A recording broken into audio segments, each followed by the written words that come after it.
మనం కొన్ని ముఖ్యమైన క్వశ్చన్ ట్యాగ్స్ గురించి తెలుసుకుందాం.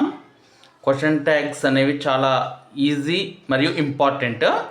మనం డిస్కస్ చేయబోయేవి ప్రీవియస్ టెట్లో కవర్ అయిన క్వశ్చన్ ట్యాగ్స్. చూడండి, let's meet at the station. Let's meet at the station అని ఉంది కదా.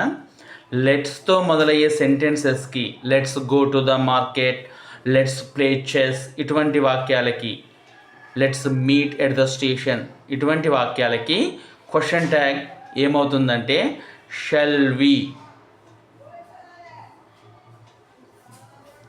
ఓకే, లెట్స్తో మొదలయ్యే వాక్యాలకు క్వశ్చన్ ట్యాగ్ షల్ వి అవుతుంది. ఇది ప్రీవియస్ టెట్ పేపరులో అడిగిన ప్రశ్న.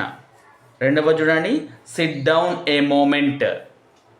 ఇది imperative sentence. Open the door, get out ఇలా ఉంటాయి కదా. ఇది ఇంపరేటివ్ సెంటెన్స్.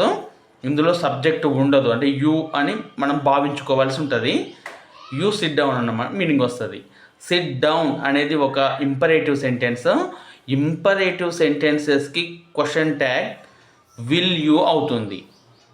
ఓకే, అయితే క్వశ్చన్లో మనకు విల్ యూ అనే ఆప్షన్ ఇవ్వలేదు, వుడ్ యూ అని ఇవ్వడం జరిగింది.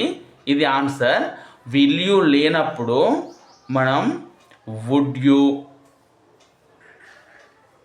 కుడ్ యూ, కెన్ యూ ఇవి కూడా వాడవచ్చు. కానీ ఫస్ట్ ప్రియారిటీ మాత్రం will you.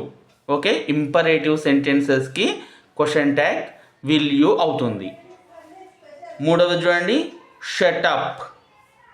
Oh shut up ఇది కూడా ఇంపరేటివ్ సెంటెన్స్. ఇంపరేటివ్ సెంటెన్సెస్కి క్వశ్చన్ ట్యాగ్ విల్ యూ అవుతుంది. ఇవన్నీ కూడా టెట్ ప్రీవియస్ క్వశ్చన్స్. నాలుగవది చూడండి, everyone appreciated the magician. ఇందులో హెల్పింగ్ వర్బ్ లేదు మరియు ఇది పాజిటివ్ స్టేట్మెంట్.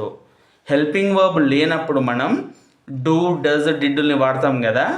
ఇక్కడ ఇది పాస్ట్ టెన్స్ కాబట్టి